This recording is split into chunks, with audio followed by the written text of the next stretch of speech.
So much cool and big Linux and open source news to cover in the last week. We're getting a pile of updates and new exciting things in Linux at the end of January. So we got a lot to cover, so let's get right into it. First off, we got XFCE building a new Wayland compositor, and it's going to be written in Rust. The goal here is to make it the same fast and light XFCE experience that XFCE users are used to without breaking the existing X11 user base, with the goal that the project will offer the same functionality and behavior as XFWM4 does, which is their current windowing manager, or as much as possible considering the differences between X11 and Wayland. Many people might be asking, why do a rewrite? As the reasoning behind the rewrite is that they want to keep an old design but introduce a new modern Wayland display protocol, as XFWM4 is deeply tied into X11, making it very hard to cleanly adopt Wayland without messy hacks. Also, some of the X11 windowing management ideas don't even exist on Wayland, so it's forcing developers to have a lot of friction. So we'll see if this XFCE project actually succeeds and how well it does, but this is definitely a big deal for XFCE users, as it seemingly is a big move for XFCE. We'll be following this along, but let's move on.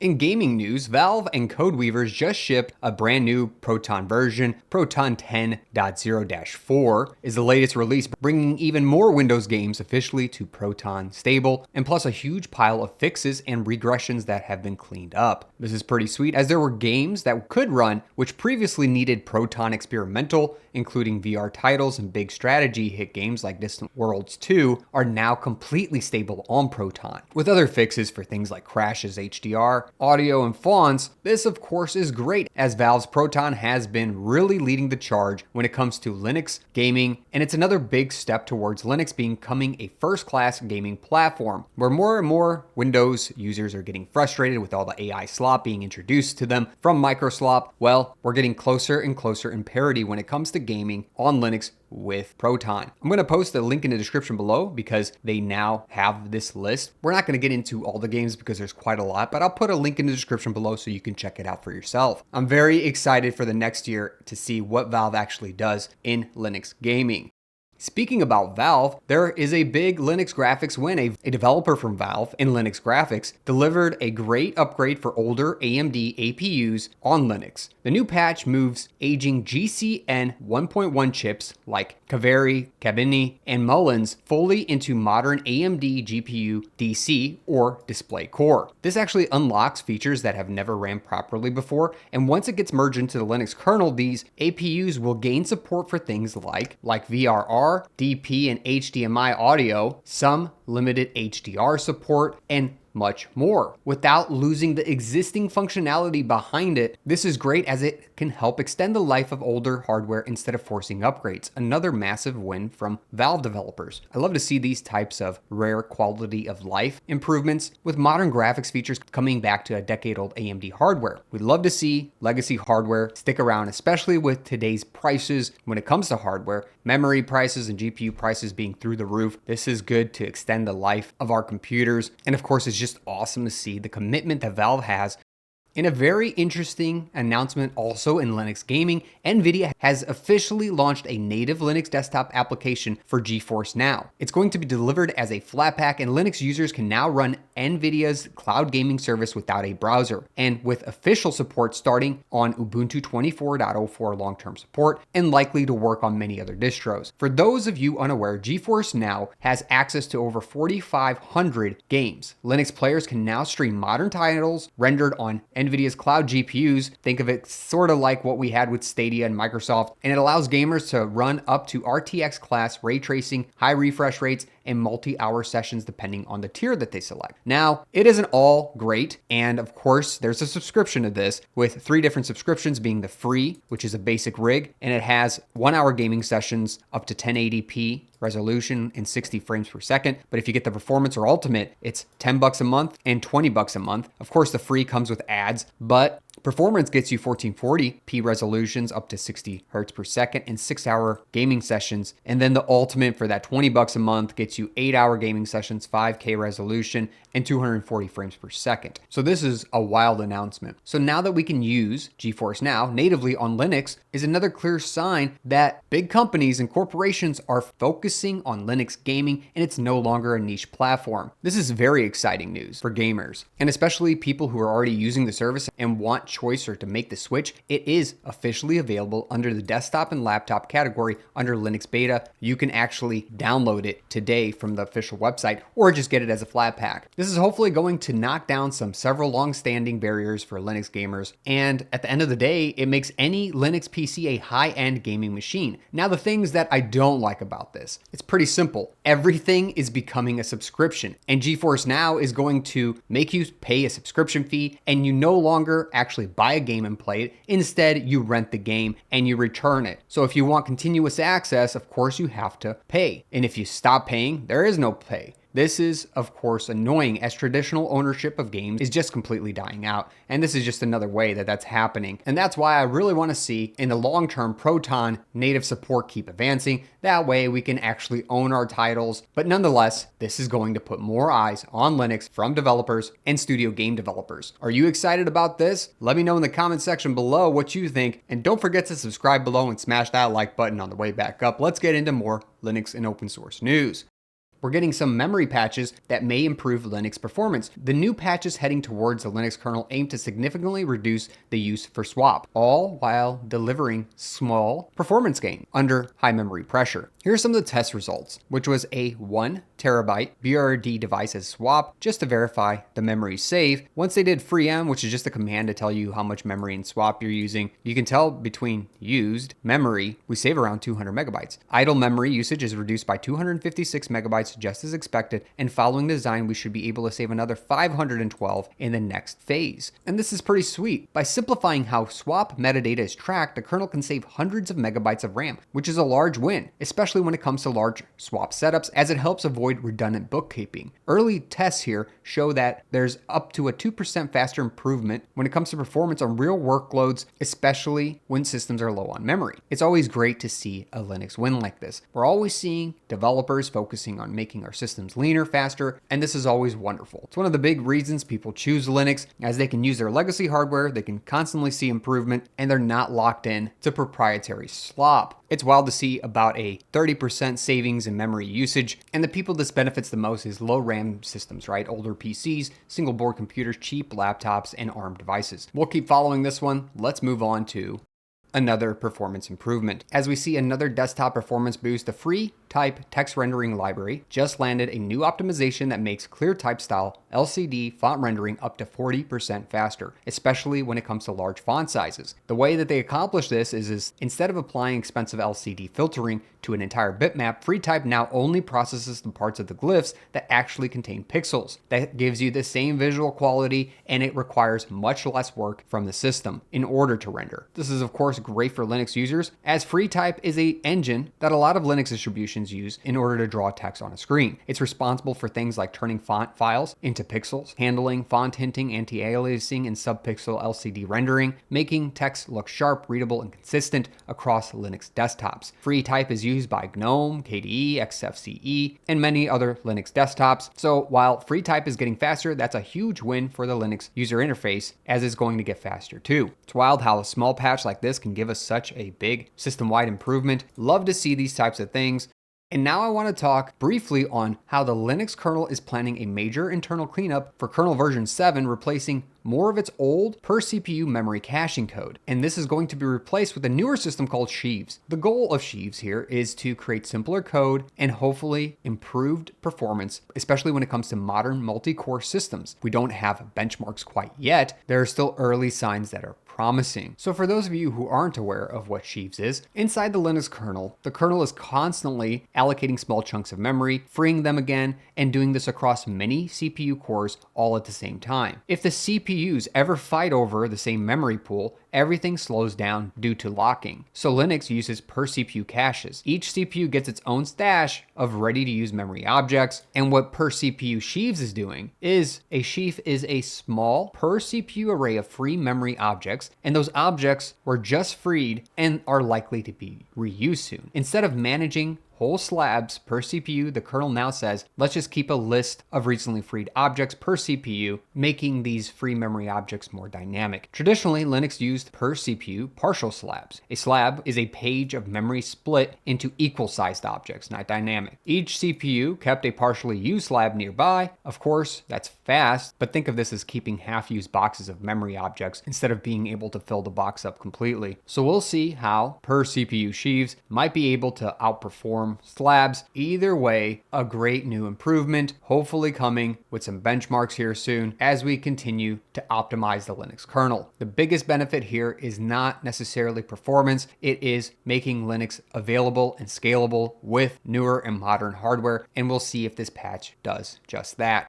Here's another interesting one. In multimedia on Linux, the last known patent covering the Dolby Digital Plus EAC3 appear to have expired as of late January 2026, at least according to Google Patents here, which could potentially clear the legal roadblocks that have kept this popular audio format out of many open source projects. And if it is confirmed, Fedora has already made steps that it would finally enable the native EAC3 support, finally without licensing fees or legal risk, as they're already talking about it on the forums at Fedora. Dolby Digital Plus EAC3 patents now expired. Time to add it to Fedora. People are excited, but bringing things back down to earth, your proposal will need to be vetted by the Fedora legal. You should CC them and acquire a legal opinion. That review typically takes time. Of course, this is great for Linux because it'll give it better out of the box audio for streaming services and media files. Distros would be able to now ship EAC3 support by default instead of relying on all sorts of workaround. This strengthens the open source multimedia parity between Windows and Mac OS in comparison to Linux and reduces the dependence on proprietary codecs and external repositories. We'll see if the patent expiration actually gets confirmed. This might be a big win, making high quality surround sound and audio easier to implement into the Linux ecosystem. And speaking on the Linux ecosystem, if you're ready to level up your Linux experience today, check out my checklist, cheat sheet, and mind map, all available at SavvyNik.com. Get your sheets today. Let's spend a second talking about the Ubuntu 26.04 long-term support release schedule. As Ubuntu 26.04 LTS is still on track to ship with the latest upstream Linux kernel, which will either be 6.20 or 7.0. It looks like even if the kernel isn't fully finalized by the release day, which is going to be sometime in April here, the creators of Ubuntu plan to handle any timing mismatch with a day zero kernel update, ensuring users quickly get the final stable upstream release. So in short here, the upstream Linux kernel schedule has been released to us with the hope of the late version 6.20, potentially even 7, being released on April 19th, 2026. So it's nice to see that Ubuntu is doubling down on shipping the latest Linux kernel, even for a long-term support edition. It is signaling a move to a more upstream friendly Ubuntu distribution that gets users more modern hardware support, and we'll see how this release schedule ends up working. Let's talk a little bit about desktops, as GNOME 50 finally lands proper discrete GPU detection, which fixes a long-standing pain point for laptops and multimedia GPU systems. After nearly 2 years of work, GNOME Shell can now reliably tell which GPU is actually the dedicated one and which one needs to be used when launching games or heavy applications requiring GPU support. This is great to see, as we've seen the switcheroo control on KDE Plasma, but haven't quite seen it in the GNOME Shell quite yet. And this is great, as for new Linux users, you don't have to do all sorts of magic in order to properly swap your GPUs. They should now launch on the right GPU by default. This is a great improvement to make this Linux desktop smarter and more user-friendly, especially for people who are using it for gaming or creating on it. Love to see that they finally added proper discrete GPU detection through the switcheroo control.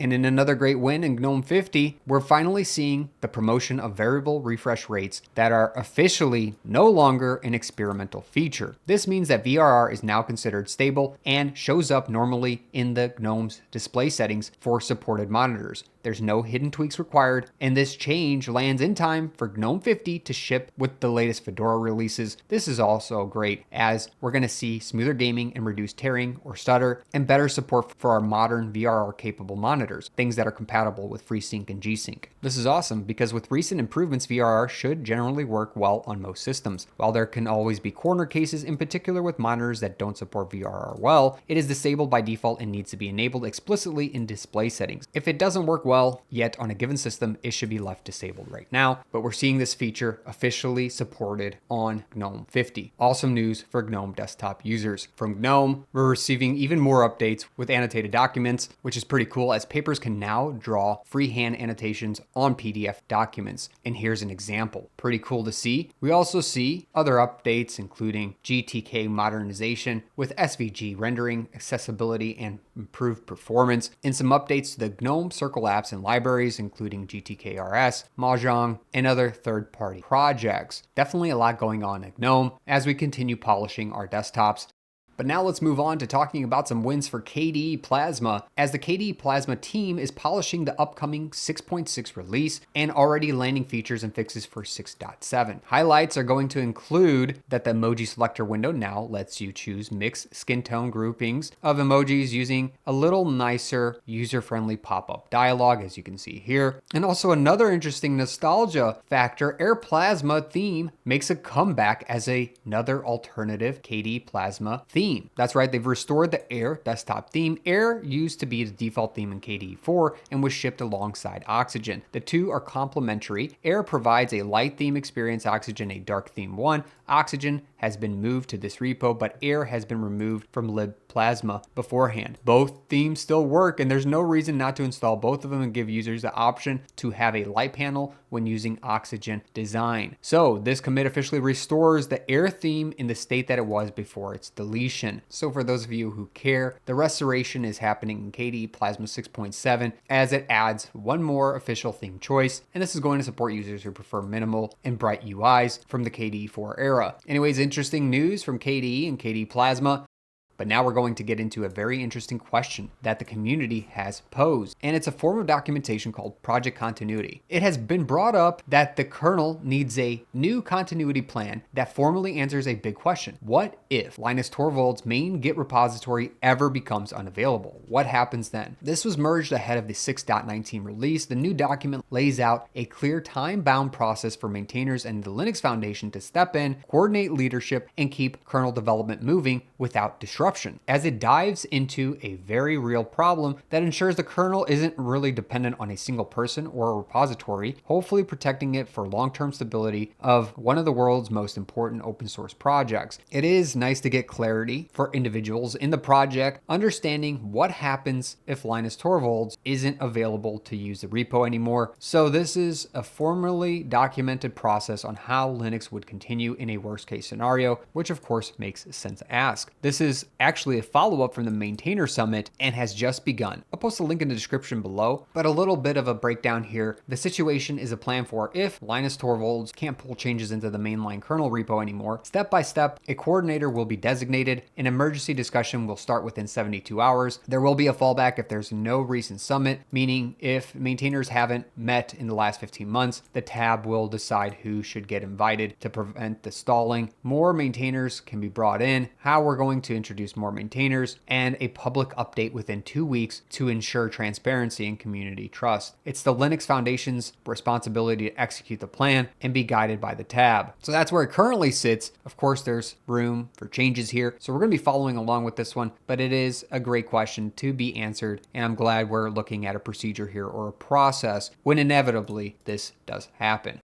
And another cool news for FreeBSD, a new project called Linuxulator Steam Utilities is making it possible to run Steam and Steam Play or Proton games on FreeBSD by leveraging FreeBSD's built-in Linux compatibility layer, which is Linuxulator. Pretty hard to say there. Maybe they could just call it Linuxulator. Anyways, the work was presented last week at FOSDEM and is showing real progress towards modern gaming on BSD systems. So BSD users rejoice as FreeBSD users can now play many many Linux and even Windows games without dual booting. This FreeBSD gaming improvement via the Linux compatibility layer is quite awesome and proof that Linux gaming infrastructure, including Steam, Proton, drivers, and tooling, have become the industry standards to build upon and not the other way around. So right now, the biggest note here is that FreeBSD means FreeBSD, not other variations including Ghost, Nomad, and others. So NVIDIA GPUs are currently highly recommended as they are the currently tested compatibility GPUs, and the Windows games are not generally tracked right now, and there are definitely limitations, including no controller input, no streaming, no VR. If you're using BSD and you want a game, definitely check the project out. I'll post a link in the description below. Big win for gamers on BSD.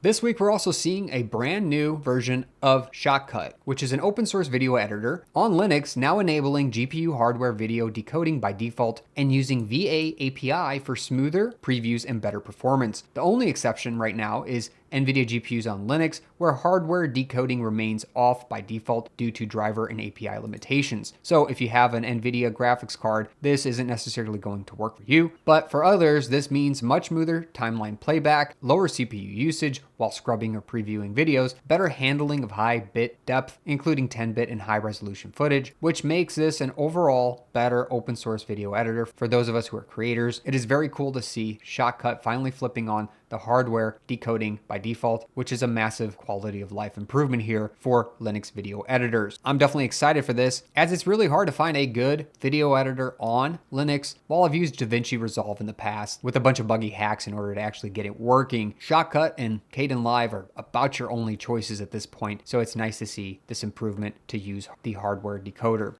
Now we're going to talk about an interesting announcement from the founder of systemd, Lennart, who has now announced a new company called Immutable. So the creator of systemd announced this new company with the mission of bringing determinism and verifiable integrity to Linux systems, covering build, boot, and runtime integrity so that security compliance is baked in by design. So a very interesting announcement to this project, as it represents a serious long-term effort to make Linux systems more secure, predictable, and verifiable by default, and is bringing in creators and contributors and maintainers of open source systems components such as systemd, Linux, Kubernetes, runc, LXC, Incus, and containerd. In addition, we have experience in building traditional distributions like Debian, Fedora, CentOS, SUSE, and Ubuntu. They're based out of Berlin, Germany, and this does tackle a real-world problem that users already feel. And I know predictable and secure have been thrown around a few times now, but this just means that your Linux system behaves the same way every single time, and you can prove it hasn't been altered or compromised. That's the idea behind this whole entire goal here. Basically just give us a before versus after Linux update scenario and explain how things differ if something has changed on our systems. We'll see what comes down the pipeline from this new team at Immutable. Interesting news nonetheless.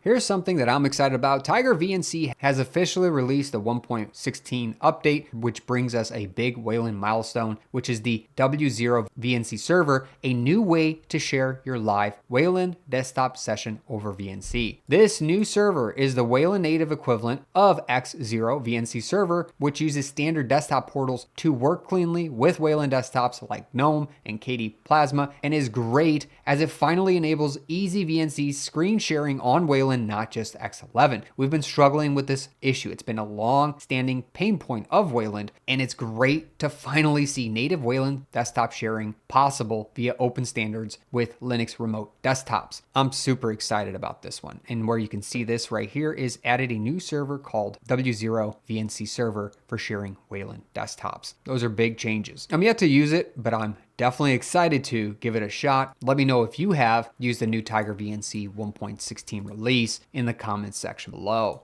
It looks like AI is being more and more introduced into our processes and the way that we review. A Linux kernel developer, Chris Mason, who is the creator of ButterFS, is making steady progress on a new AI-assisted code review system for the Linux kernel. What this project does is it introduces a structured prompt that helps break down large kernel patches into small review patches and allows AI tools to more effectively spot bugs and make suggestions, including debug. The idea here is that it's supposed to help reviewers catch bugs and logical issues earlier software, it saves time when reviewing large and complex patches and helps scale the community, especially when it comes to kernel development, as the community continues to grow. So this is not about allowing AI to write code for the Linux kernel. It's about giving maintainers a better tool to review code faster and more thoroughly. We'll see what comes out of this. I speak more in depth about this whole thing in a different video. You can check out that video from yesterday if you're interested in a deeper dive of all of this.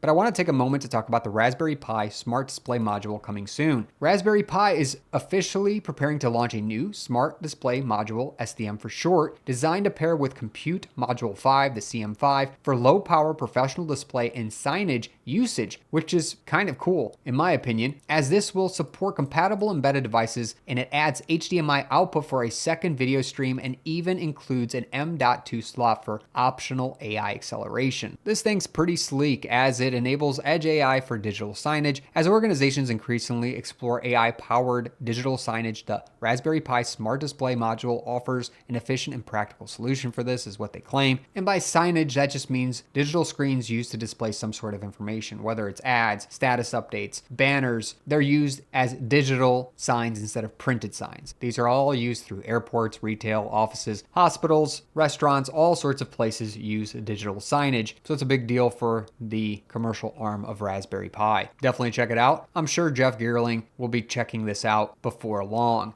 And we're going to end on, again, a little bit of AI hype, as we're seeing one more improvement to the Linux kernel dev tooling with the B4 tool. The B4 tool is widely used by Linux kernel developers to manage patches, and now has a new text-based review interface that helps review patches for B4 itself using optional AI agents, including Claude, Code, and this AI review process is now opt-in and can be integrated directly into existing kernel workflows. It's really aimed to save time and catch issues that people may miss. And the ideas here are that it will help reviewers spot bugs and inconsistencies earlier, reduce the review process on large or complicated patch series. It'll fit into the existing kernel dev workflow very easily because it's used through B4. And by integrating this optional AI review directly into B4, Linux kernel developers are now modernizing their workflow if they want to, using AI helpers. We'll see what improvements we get to B4 review as this tool gets used. Let me show you a brief use of this tool that was posted on a blog.